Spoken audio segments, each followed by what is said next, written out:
नमस्कार। शुरुआत करते हैं बड़ी खबर के साथ। दलित नेता यशपाल आर्य की कांग्रेस ज्वाइन करने के 50 घंटे के बाद बीजेपी विधायक उमेश शर्मा काऊ ने पहली बार अपनी बात रखी है। काऊ ने इस बात से इनकार किया है कि वो कांग्रेस ज्वाइन करने गए थे। उनका दावा है कि यशपाल आर्य को बीजेपी छोड़ने से रोकने के लिए उनको ऑपरेशन में लगाया गया था। चंद मिनटों की चूक से मामला उनके हाथ से निकल गया।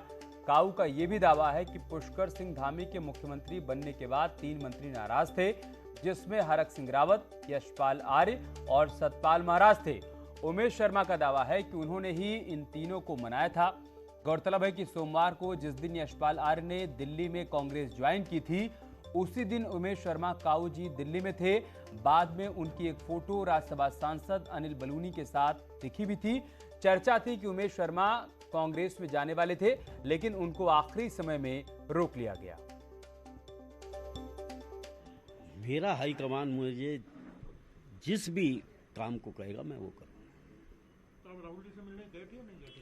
ये कुछ नहीं, ये तो जो है वो मेरा हाईकमान जानता है। राहुल जी की बात आप कर रहे थे तो राहुल जी और उनके साथी भी जानते होंगे जो भी सच है। ये मैं सब अब कोई भी कहे, जैसे आज ही एक बहुत बड़े नेता ने कहा कि एंट्री मैंने बंद कराई, तो वो भी अपने दिल पे हाथ रख कर देख ले कि क्या सच है। हाँ, मैंने जब धामी जी का शपथ ग्रहण था तो हमारे जो वरिष्ठ साथी हैं उनमें आर्य जी भी थे। ये लोग शपथ ग्रहण नहीं करना चाह रहे थे, तो उस समय एक बार नहीं लगभग 13-14 बार अमित शाह जी की और हमारे जो नाराज साथी थे उनसे बात हुई और उन्होंने फिर शपथ ग्रहण की और अपने अपने विभागों को दायित्व को भी निभाया। उनको दायित्व भी उनका कद बढ़ाकर, और पार्टी जब हाईकमान को पता लगा कि नाराजगी है तो उसे दूर करने के लिए हम चाहे महाराज जी थे, आर्य जी थे, हरक जी थे, इनके सबके कद भी बढ़ाए गए। और हमारे सहयोगी सुनील नवप्रभात इस वक्त हमारे साथ जुड़ चुके हैं। सुनील, उमेश शर्मा काऊ को लगाया गया था समाधान के लिए, लेकिन बयान देकर उन्होंने मुश्किल बढ़ा दी है बीजेपी की।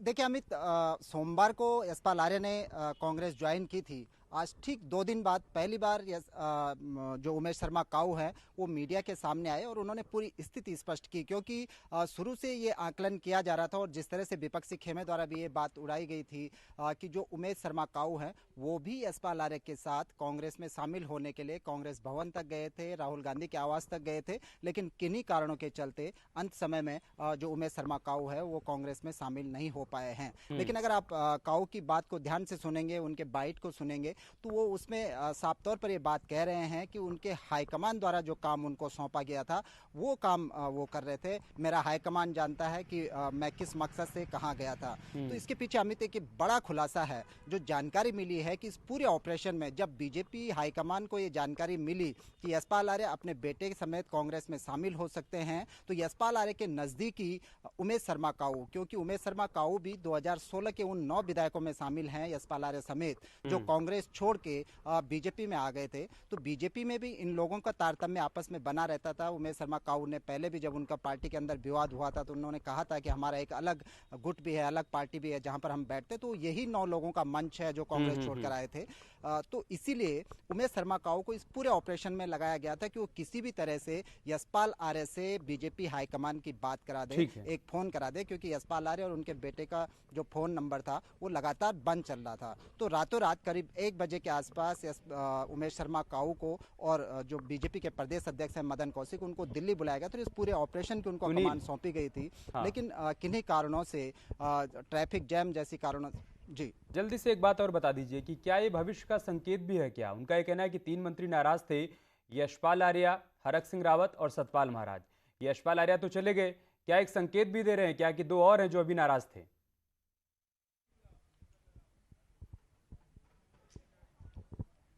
देखिए अमित, उमेश शर्मा काऊ की बात से बहुत सारी चीज़ें स्पष्ट होती हैं। जिस तरह से लगातार ये बात मानी जा रही थी कि उमेश शर्मा काऊ आज भी बीजेपी में अपने को असहज महसूस करते हैं, कंफर्टेबल नहीं हो पाए हैं, ये बात इससे पूरी तरह से खारिज होती है। और ये बात भी होती है, ये बात भी पुष्ट होती है कि उमेश शर्मा काऊ के बीजेपी हाईकमान में गहरी पैठ है। जिस तरह से उन्होंने ये बात बताई कि उनको इस पूरे ऑपरेशन की कमान सौंपी गई थी।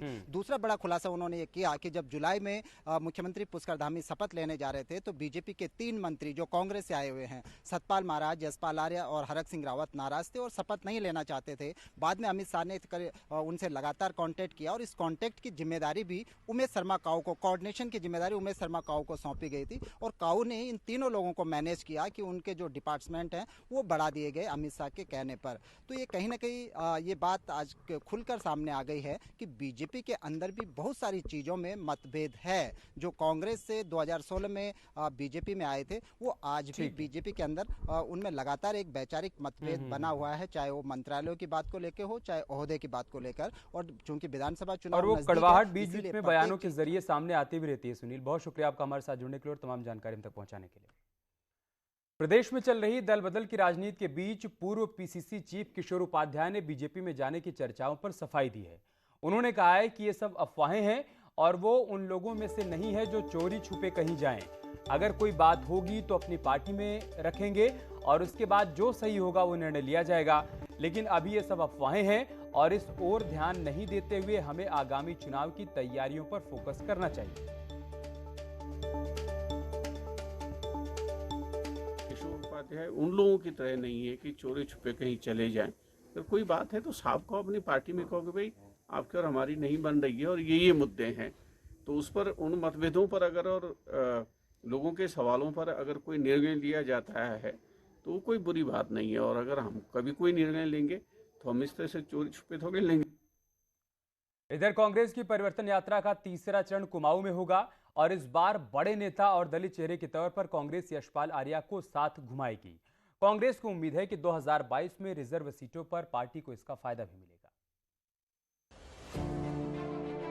उत्तराखंड के सबसे बड़े दलित चेहरे की पहचान वाले यशपाल आर्य की घर वापसी से कांग्रेसी खुश हैं। वहीं पहाड़ी इलाकों में कांग्रेस परिवर्तन यात्रा की भी तैयारी कर रही है। इसमें कांग्रेस यशपाल आर्य को भी घुमाएगी। कांग्रेस इलेक्शन कैंपेन कमेटी के चेयरमैन हरीश रावत को उम्मीद है कि यशपाल आर्य के आने का असर जरूर दिखेगा। बिल्कुल रहना चाहिए, बिल्कुल रहेंगे। आपको लगता है इसका एक बड़ा असर, बड़ा मैसेज? एक बड़ा मैसेज हम तो जरूर देंगे। जिसके पास ऐसा व्यक्ति हो तो हम क्यों नहीं चाहेंगे। कांग्रेस प्रदेश के दलित वोट बैंक को अपना परंपरागत वोट मानती है, लेकिन फिर भी 2017 में अनुसूचित जाति के लिए आरक्षित 11 सीटों में से कांग्रेस महज 2 सीटें ही जीत पाई। वहीं बीजेपी की दलित नेता रेखा आर्य का कहना है कि जो कांग्रेस को दलित विरोध बताकर बीजेपी में आए थे, अब कांग्रेस में जाकर क्या कर पाएंगे। इस व्यक्तित्व ने, जो कि भारतीय जनता पार्टी में कांग्रेस को छोड़कर आए थे, तो यही कहा था कि दलित विरोधी वो कांग्रेस है और आज पुनः जो है उस दलित विरोधी कांग्रेस में सम्मिलित हो गए हैं।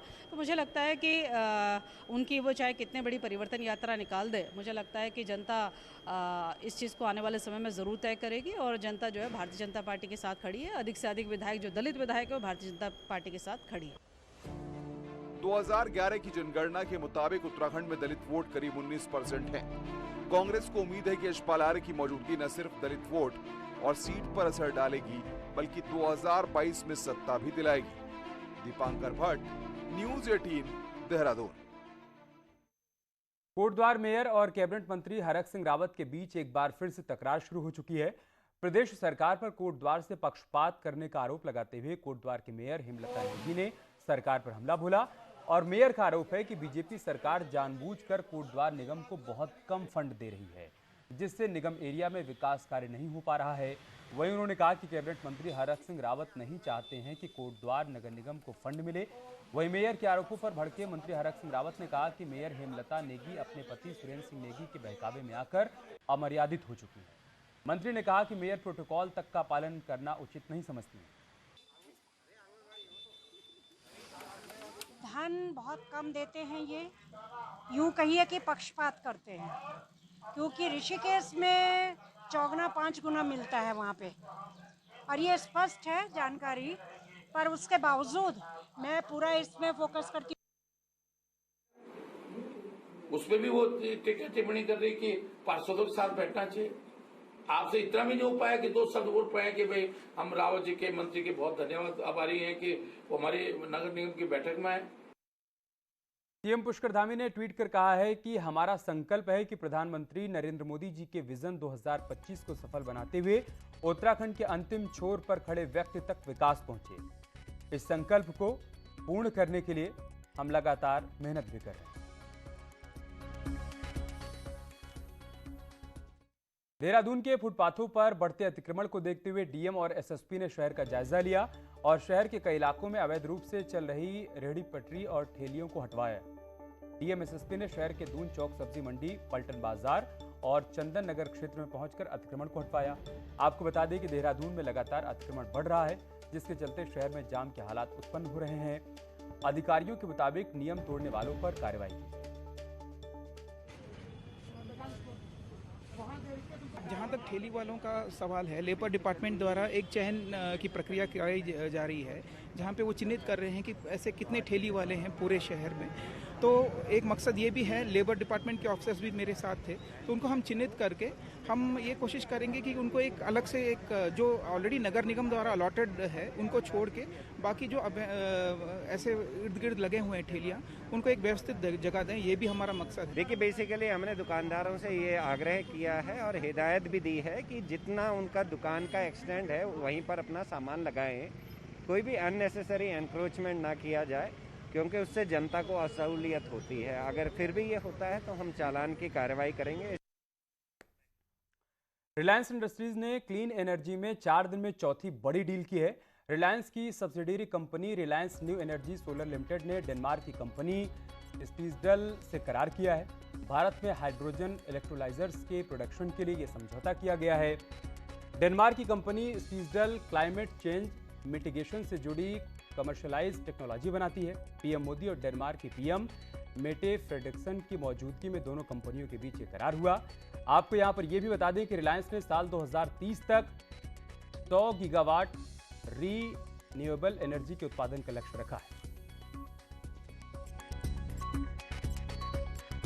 यार रुक रहे एक छोटे से ब्रेक के लिए, जल्द लौटेंगे कुछ और खबरों के साथ।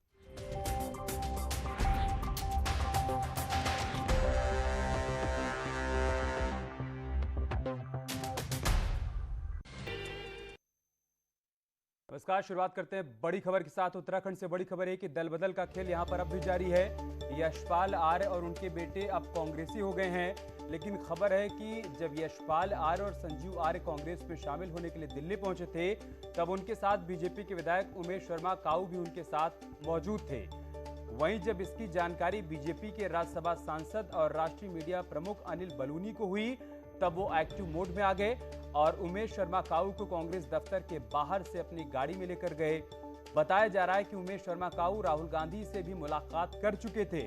विधायक काऊ को अपने साथ ले जाने के बाद विधायक बलूनी के आवास पर ही रहे थे।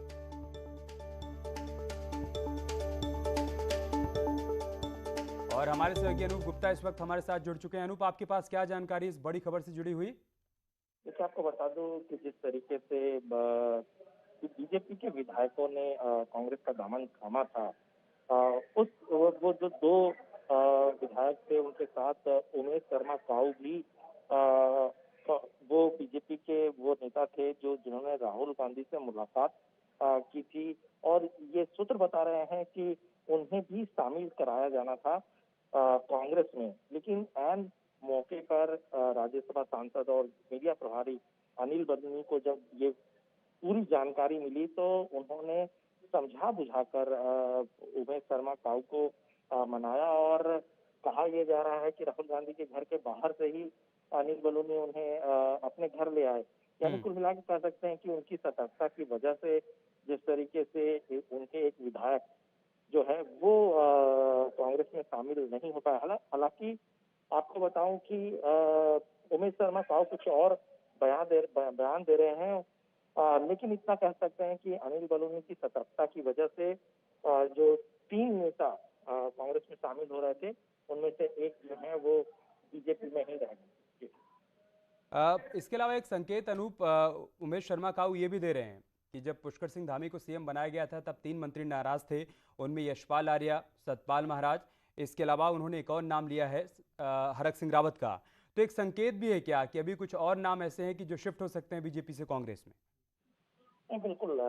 देखिए, जब से वहां पर मुख्यमंत्री बदला गया है उस समय से ये कहा जा रहा है कि कुछ जो विधायक हैं बीजेपी के वो नासुक, और ये देखिए एक सामान्य तरीका है जब मुख्यमंत्री बदलता है, जिस तरीके से लगातार आप देख सकते हैं कि एक के बाद एक वहाँ मुख्यमंत्री बदले गए, तो जाहिर सी बात है जो पहले जो मुख्यमंत्री थे उनके जो समर्थक विधायक थे उनमें थोड़ी नाराजगी थी, और कहीं ना कहीं चूंकि विधानसभा चुनाव है तो विधानसभा चुनाव से ठीक पहले इस तरह का जो एक कह सकते हैं कि दल बदलने का जो एक तरह प्रक्रिया होती है वो हम देखने को मिलता है। और जिस तरीके से यशपाल आर्या ने कांग्रेस का दामन थामा है तो ये कह सकते हैं कि कई जो नेता हैं वो कांग्रेस के संपर्क में हैं। वहीं अगर बीजेपी सूत्रों की माने तो बीजेपी के कई बड़े नेता जो हैं कांग्रेस के कई बड़े नेता बीजेपी के संपर्क में हैं।